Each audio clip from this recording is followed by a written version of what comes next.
You see, the key to joy isn't about adding more. It's about simplifying your life. The Buddha warned us about this 2,500 years ago, and yet nobody listened. And when monks tried to remind us, everybody dismissed their teaching. But what if this forgotten lesson is the one thing that is standing between us and a life of peace and happiness? So when I was younger, like any child, I would fall absolutely deeply in love with toys. And there was this one specific toy that my parents would always buy for me, that I would always ask for. We would go to this fast food restaurant, which you might know, and order this fast food box, which you might know, and with that fast food box came a specific toy. And that specific toy, you guessed it right, was Happy Meals. Now, for some unknown reason, my child self decided to tie the amount of happiness that I have within me to the amount of Happy Meals that I got. But in the long term, this probably isn't a good strategy to deal with my life.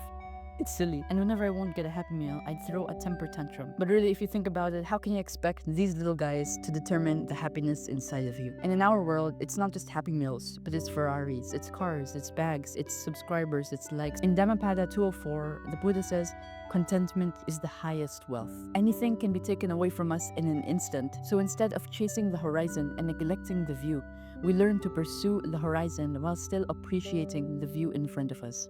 What does this mean?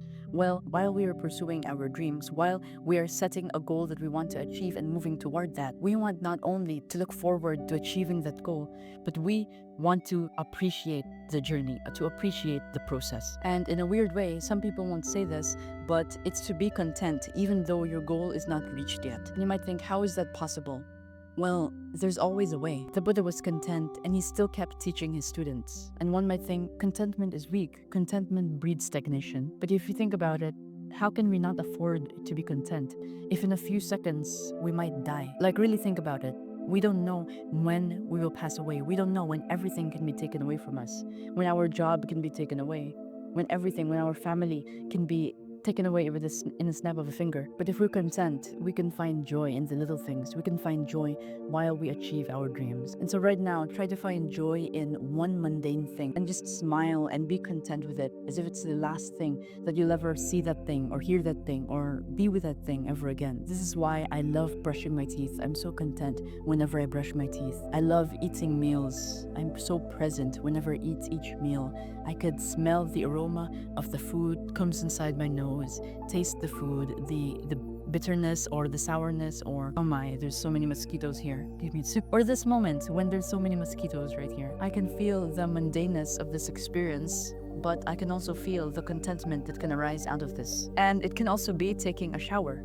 Whenever I take a shower, I like to turn off the lights, be in pitch darkness, and just feel the water running against my skin. And with that, I experience peace and happiness. So a traveler is carrying so much luggage, but the more that he hoards the luggage, the more that he holds on to all of these pieces of luggage, the more his journey to the airport is burdensome and slow. Likewise, the more that you hold on and attach and hoard onto what is yours, refusing to share or detach, the more the journey is burdensome and slow. Which really leads us onto the next point, which is to practice generosity. And generosity is a practice of giving out whatever is valuable to you out to the world, whether it be to plants, animals, living beings, creatures, or the universe itself. It trains the muscle of detachment, and when you give to people, you also train the muscle of compassion and pure intention. And when you train those muscles, you create the capability to experience true inner peace. You are the traveler, but instead of hoarding your luggage, you are giving it away to people in order for you to have an easier flight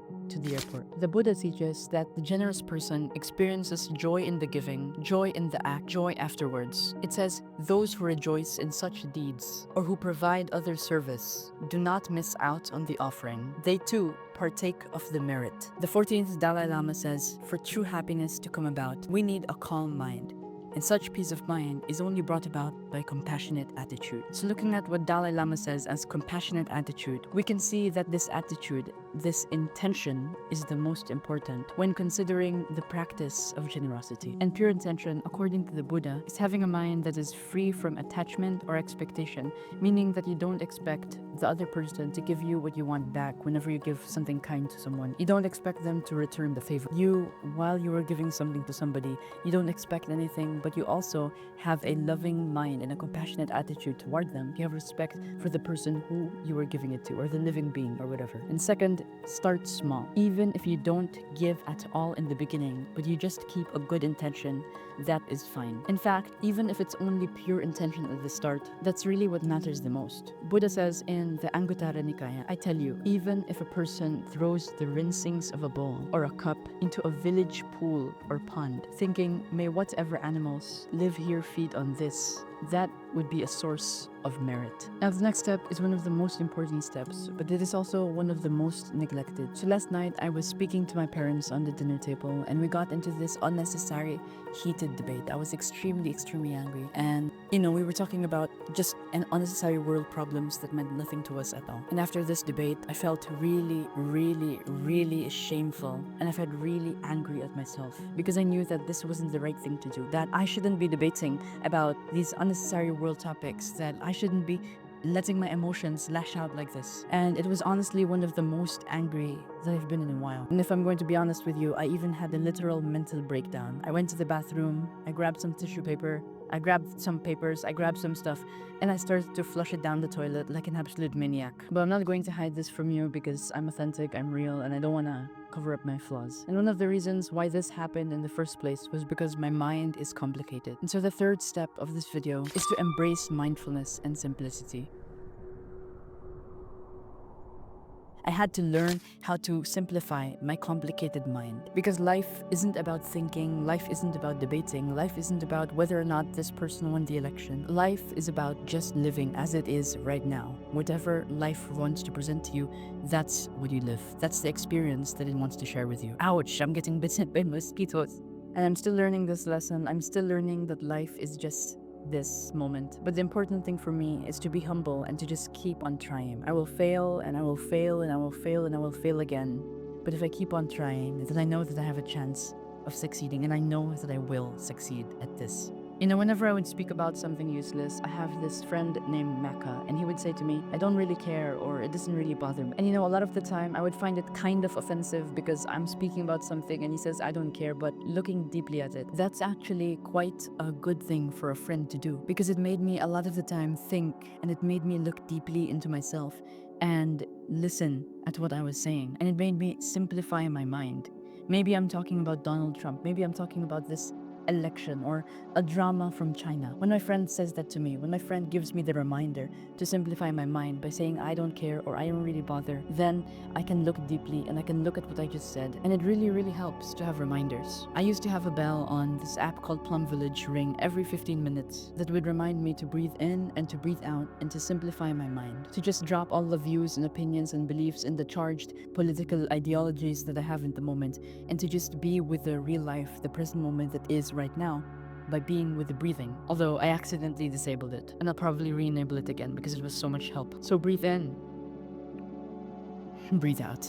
Life is not a concept. Life is this moment. Life is the experience that you are having in this present moment. The past or the future or some idea or some opinion or some belief, they do not exist. Because what exists is just this. It's just whatever you are right now, in this moment, and this moment, and this moment. In every moment, in the present moment. And it's also to keep trying, because we are going to fail. I am going to fail. I told this to my friend. I was in a call with my friends earlier, and I said to them, it's going to be guaranteed that in the duration of my life or whatever, I'm going to fail, and I'm going to fail, and I'm going to fail, and I'm going to fail, and I'm going to have another mental breakdown.